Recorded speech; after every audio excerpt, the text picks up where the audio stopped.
Welcome to the EcoSend podcast. Be inspired, educated, and entertained by the world's most ambitious leaders, putting climate at the top of their agenda.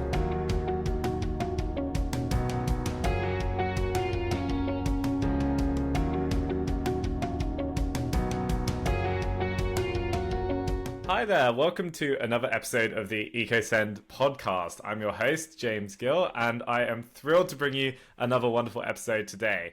For those of you new to the EcoSend podcast, this is a show where we talk to other inspiring leaders and people in the world of business and marketing about how they can be making the world a little bit better. And on today's show, I am thrilled to be joined by Erin. And Erin Andrea Craske is an award-winning strategist. Erin's got over 20 years of experience with her career, culminating as a global head of consumer brands. Erin has expertise in strategic development, profitability, leadership, and communication, and she's a certified business and leadership success coach.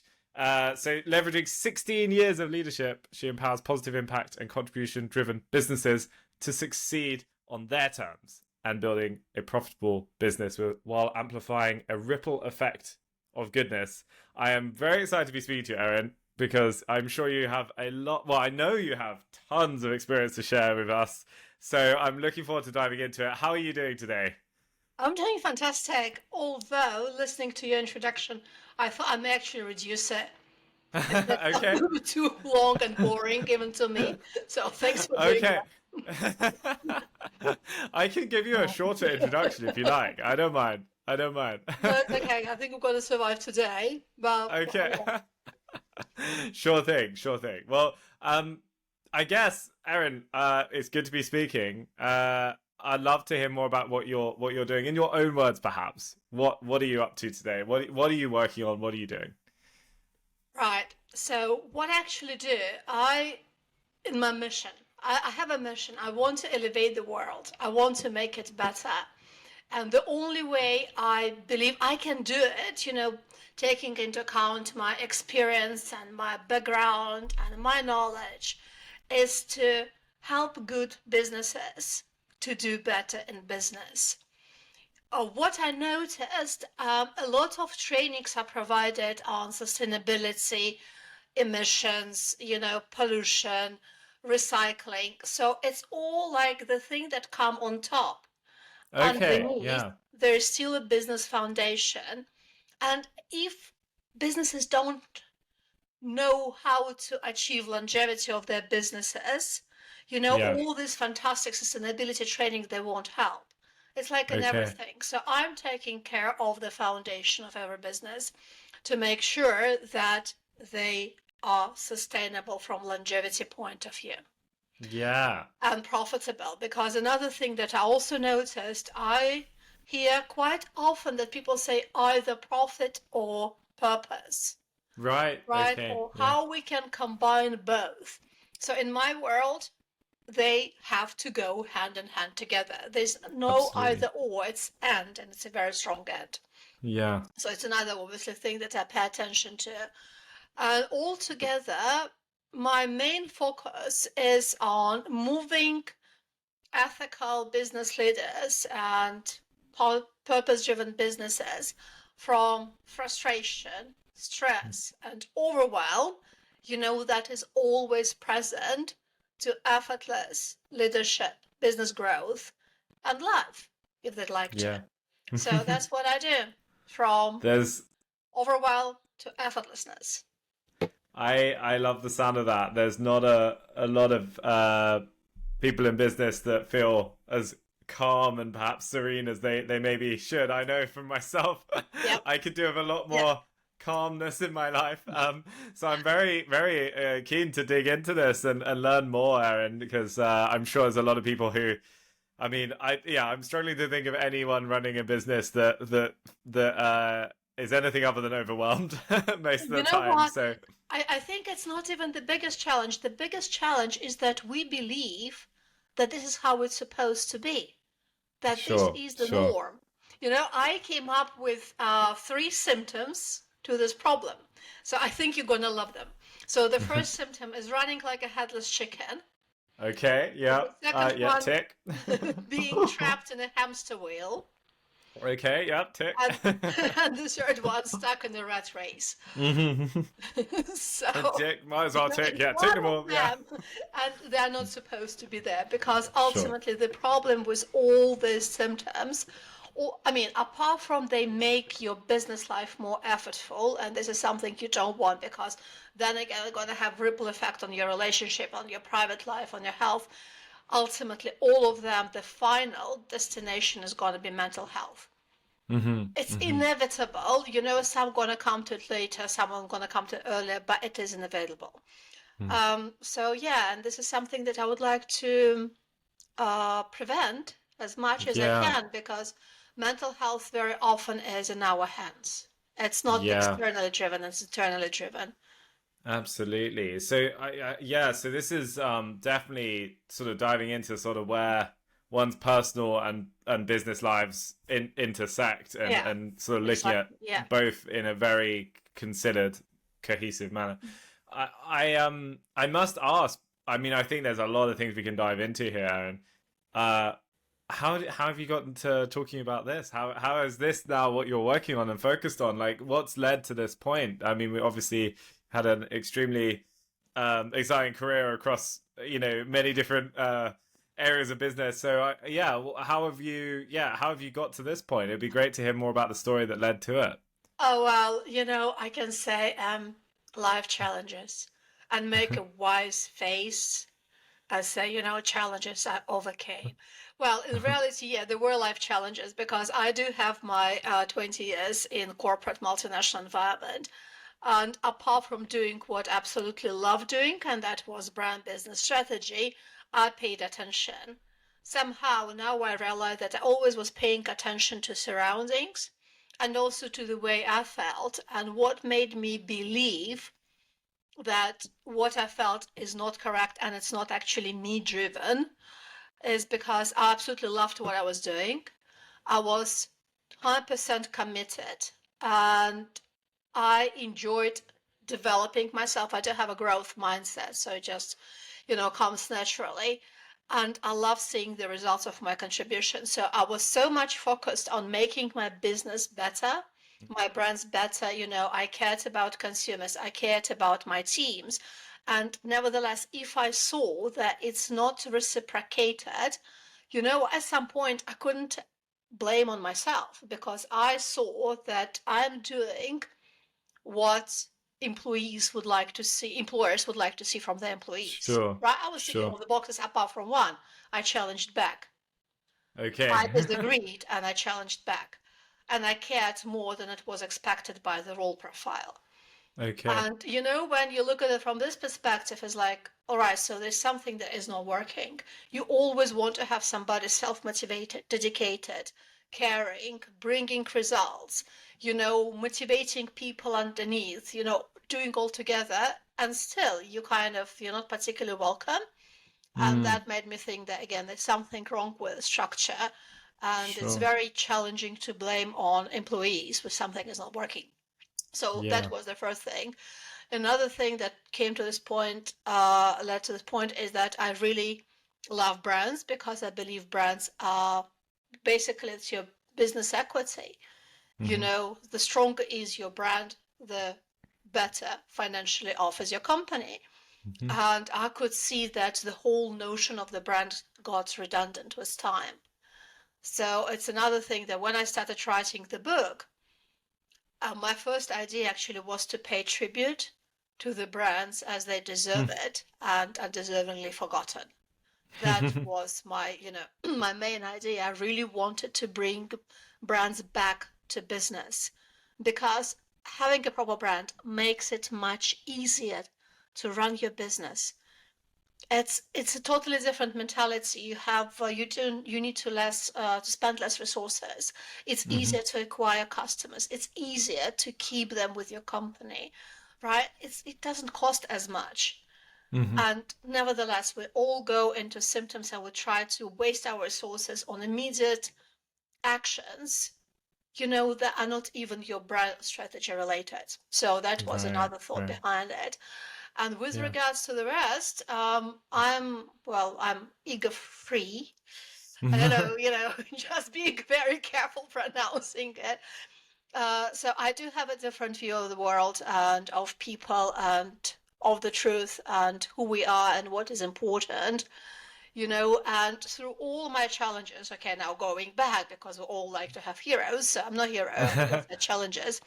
But Eastern philosophy was really helpful for me to, you know, get through these time periods. And I saw the effect it had on me, even in the darkest times.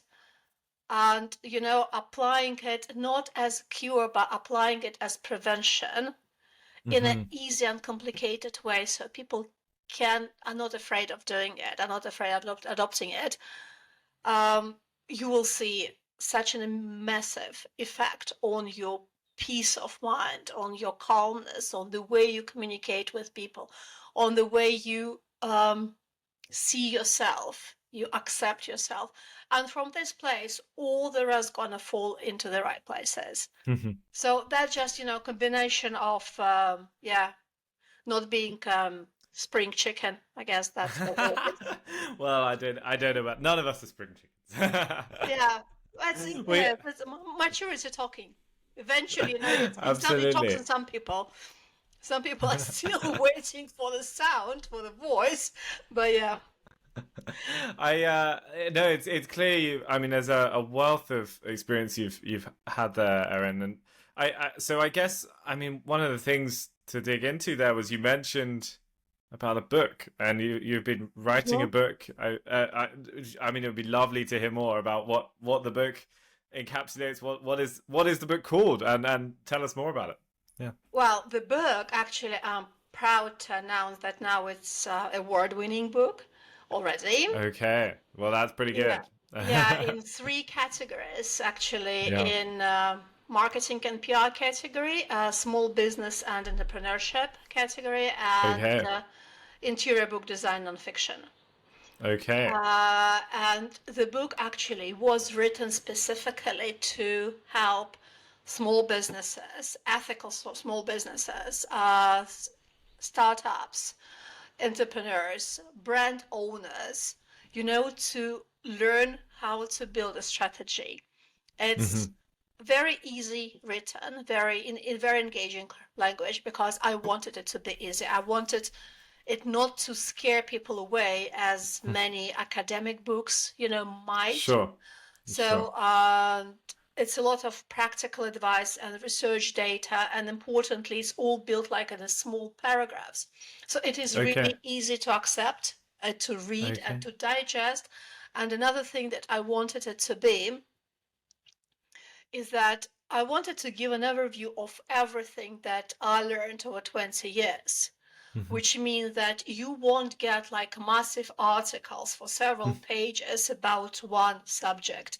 You will get only as much as you need to know at this moment of time to get an overview of the business strategy or brand strategy or communication strategy. Then, if you'd like to learn more, you can use this book as a springboard. There's also a list of additional material that you can, if you'd like to deepen your knowledge. But initially, this book will be enough to give you the overview of how the business is better be run. Also Okay. indicate all the mistakes, try to give practical advice. Okay, with this situation, this is how you can sort it out, or these are potential options you can look at. So yeah, that's Amazing. it's a kind of a reference book, I believe, for marketing. And remind me again. So the book is called what? Sorry, From Erin. What purpose is to it called? profit. From Purpose to Profit. I see. I see. Okay. Well, I will. I am sure many people will have a look out for that in their local Yeah, bookshops. absolutely. And it's Yeah, yeah. gonna be in show notes if you purchase it through the Great British Bookshop. Yeah. Then it's gonna be 50% off. Oh, amazing. Yeah, Okay. yeah. That's fantastic. Okay, cool.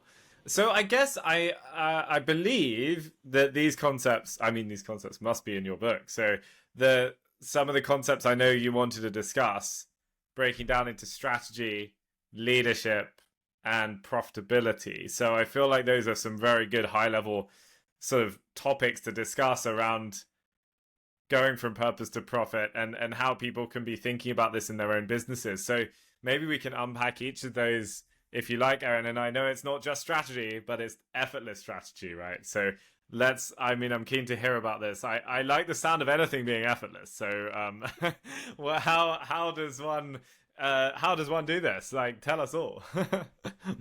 Well, effortlessness, let's, okay, because we're really talking high level concepts, Sure. and Yeah. to unpack each of them is probably going to take quite a while.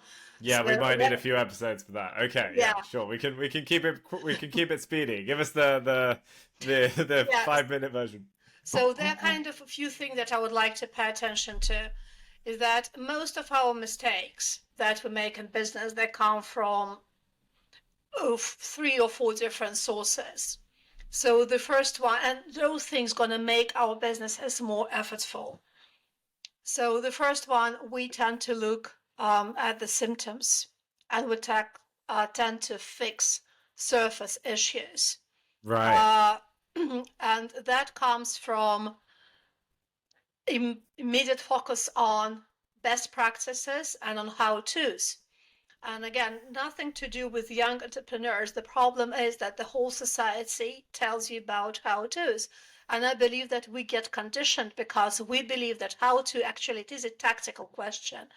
We believe that fixing something on the surface gonna make it better holistically, because this is what we're trying to do. In reality, it doesn't really work that way, because to work on a business and to really achieve improvement, you need to go below, 1 or 2 levels below, from symptoms into the root cause. Sure. And that is not the question how it is, it's a question of why. Right? So the first path to make it easier to run your business is to stop focusing on how to's and start focusing on whys. That's the first thing. Right. Another thing is that we are very much focused on instant gratification.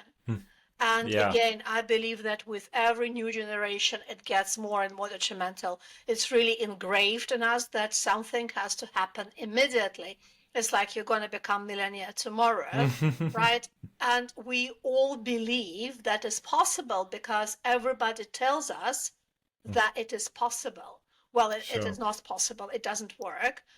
I don't know how many examples people need to get from their own lives, paying for expensive courses, that it's not possible. It doesn't work. I mean, yeah, you can win a lottery ticket if you're lucky. You may not be lucky. But that is probably the only way. Proper way, and the only way that will work for business longevity is the strategy. And the strategy becomes easy because, I don't know, usually I was giving it's like a path to strategy, but basically what it is, it's like a Christmas tree. When you have your strategies, that is your core, that is the trunk, that is a tree. Then you have objectives such as branches, and then you put decoration that are your tactical activities. You can decorate it the way you want, but it's still straightforward and it's solid as a trunk. Right. Another So many people are trying to put decorations on a dead tree sometimes. Maybe. Yeah. It's quite a good analogy. Analogy is like, when you try to get somewhere and you don't know where you go. So you want to get to, I don't know. Oh yeah, when you don't know where you go, any road gonna bring you there, right? Yeah. So you try to go somewhere, but you don't know the path. So what you do, okay, let's try this one. Let's turn left. You walk left, back. You can see you can't get there. So what do you do? No, that's not the right direction. Let's turn right. You start turning right because you have no path. So you're just trying all possible opportunities. At some certain point of time, first of all, you're going to run out of water and food because you still can't reach there because, again, you don't know where you go. Then you have a team behind you, and they get actually quite annoyed because they can't reach the destination because they keep on changing. They're hungry, they're tired, they want to sleep. They just want to get an indication that they're going to get there, and it's not happening. So that is what it means to run a business without a strategy, right? If you call it effortless, I doubt it because I don't believe in it. Another focus that we also tend to have is on goals, KPIs, and sales, because we have this absolutely amazing idea that if we sell more, we're going to earn more. Yeah. Well, that is not correct because we will earn more if our customers buy more, Okay. right? Okay. So it's not. Talk us through that. That sounds. I'm trying to understand that. Okay. So instead of having, yeah. Do explain it. I'm keen to hear. Yeah. Well, the thing is that when it's all about in your mindset. So when you think that selling gonna bring you money, you are focusing on your company, on your product, and your sales. That is your main focus that you drive. And here come KPIs, Right. Right. again, right? But if you realize that you earn money not through selling, but through your customers or clients or consumers buying from you, where is your mental Okay. focus is? On the Okay. So people you're that are thinking more. supposed to pay for your business because they pay for your business, not your sales. Mm, I see. I see. So sort of flipping it around and thinking more about the customer and what they want, what's in their minds, rather than what's your What own you want, sales yeah, team's what you got. want to Yeah. sell, exactly. Right. So, that is actually for small businesses, especially, I think it's a really challenging mindset change because they usually start their business because they believe that their idea is fantastic and it's definitely Yep. gonna sell and it's definitely gonna work out. And here they start focusing on sales. Then from the sales again come KPIs that we need to monitor constantly, putting Yeah. so much mental pressure on ourselves. If today is not as good as yesterday, you know what we need to do? We need to change the direction. Mm, Here you mm, go, right? So here hmm. comes our tactics because Right. the Right. KPIs don't show what we want them to indicate. And that the whole business becomes an unmanageable beast. And on top of that, if we don't have self acceptance and comfort with ourselves, what we make ourselves believe that we are now business leaders, we're now founders. Check, big badge. I'm a Mm. founder. I have a team. So let alone you struggle with a business for all previous reasons, you also realize that you have to be a leader because this is what your role assumes. Mm-hmm. The problem in this is that not everybody is a natural born leader. I can't say people are not, they can't be leaders. All of us can be, but some of them naturally born, some of them need a bit of, understanding of what the role entails. And from this place of not comfort, either we lead poorly, Mm-hmm. that is the resulting in disengagement of our teams and teams quitting and burning out. It's not because they're bad workers, because they're in a situation where they can't feel comfortable. Or we Sure. start going through multiple trainings, and that is fantastic because at least it means that as leaders we understand that there's a way for improvement. Mm-hmm. There is an opportunity to be better.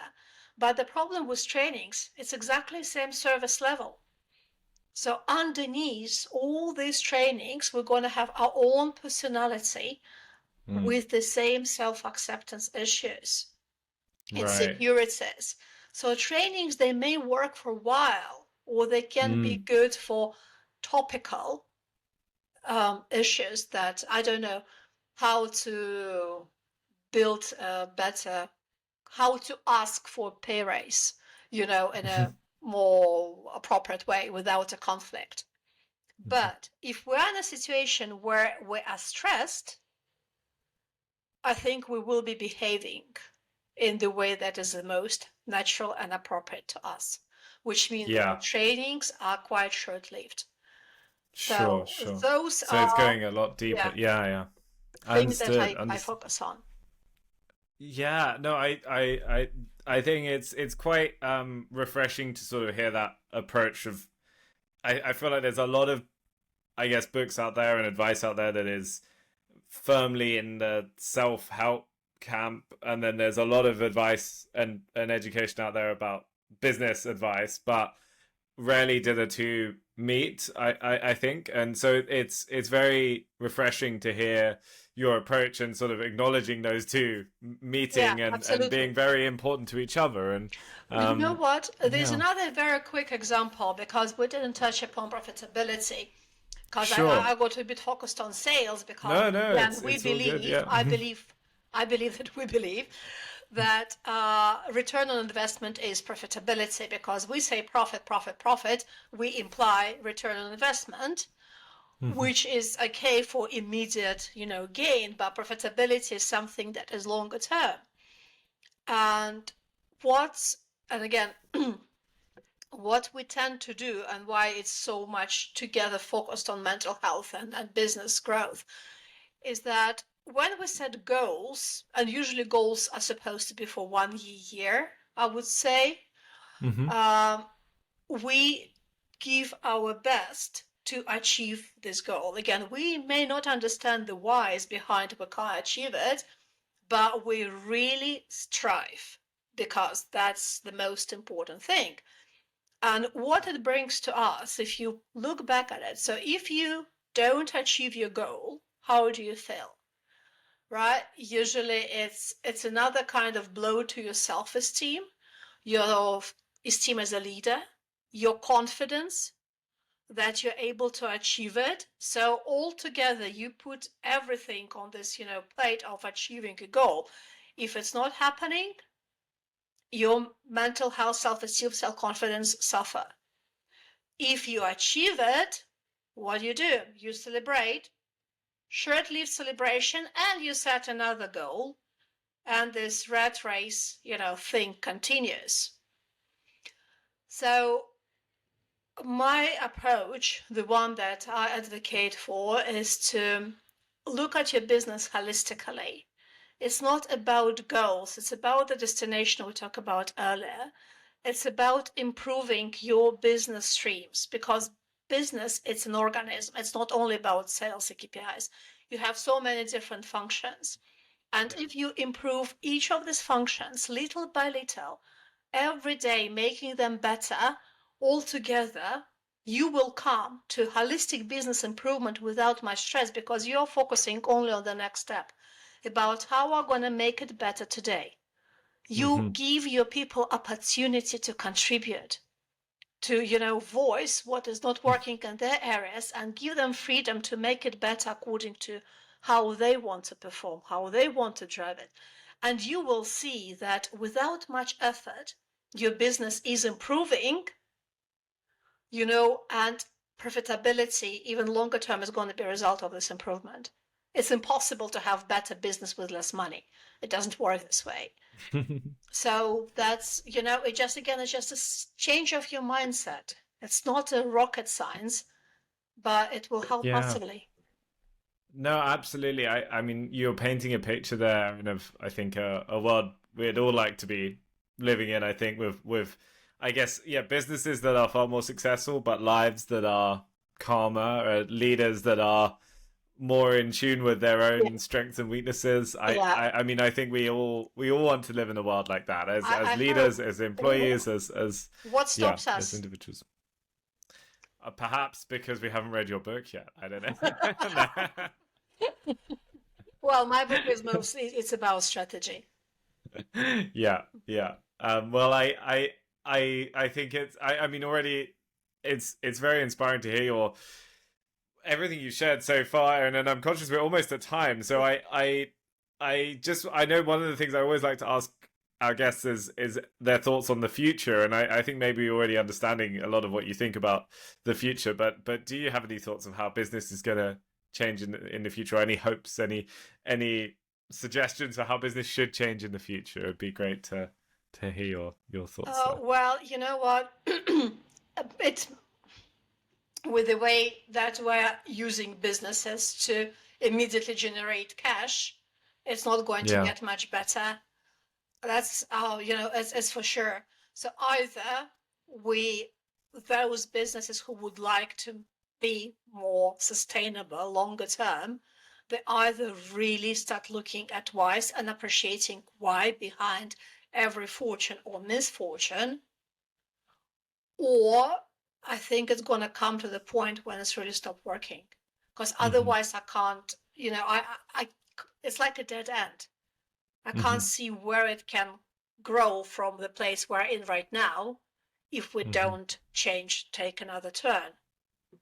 Sure, So I'm sure, not particularly, the only thing that I'm positive about is the new generations, because I believe sure. that they are capable of launching more good businesses. Yeah, And, yeah, through their values, they are capable to do more good to the planet or to other people than older generations. But again, to have it sustainable and to achieve what they want to achieve, start looking at whys. sure. I am very hopeful that we are seeing more and more businesses every day that Yeah, are thinking more in the ways that you're outlining here, and thinking about not just profit in isolation, but how they can be more thoughtful, be more more conscious with how they run, how they're yeah, led, how everyone wants to work there. And I think I'm optimistic. There's a good future here, Erin. I think we're going to be doing a lot better over the coming years. I hope so. We need to. So, Erin, and I thank hope to be able to help you achieve it. absolutely. No, I think it's fantastic that you're sharing your experience over the years, and really wanting to share it as far and wide as possible so that more people can hopefully Yeah, adopt this kind of mindset, both in small businesses but also in large corporates as well. I think I know it's very hard to change yeah. attitudes in bigger companies sometimes. So, Erin, I hugely appreciate you joining me on the show today. Thank you. I guess one last thing would be just where people can find you. We'll put some links in the show notes, but you've got your link tree there, so we'll link people to that in the notes. And I guess people can also go find your book too, right? So Yeah. yeah. Yeah. So in the show notes, you will find Yep. information about the link to the book, also the promo code, or as I call it, your business statement. Okay. Okay. Effortless. That is your Okay. intention, right? And Okay. that's gonna get help you get your 50% of the book, mostly obviously for UK and European audience. Yeah, and the information you can also go to my website, get freebies. There are a few assessments that you can use to see where you are with regards to effortless leadership or profitability or strategy. So you can use it basically to look at the areas for improvement that you can identify for your business and use it as a blueprint. So that is also Amazing. possible. Yeah, so go and check a Cool. look. Yeah. Amazing. Thank you, Aaron. That sounds brilliant. Okay, cool. All right. Well, Thank thank you you. so much. Thank you so much, Aaron, for joining me on the episode today. And thank you to everyone for listening. Really appreciate everyone listening in and tuning into the show. If you've enjoyed today's show and want to share Erin's great advice and ideas, please do tell your friends and leave us a positive review as well. It really helps us spread the word about what we're doing here. So thank you for listening, and we'll catch you next time. Cheers.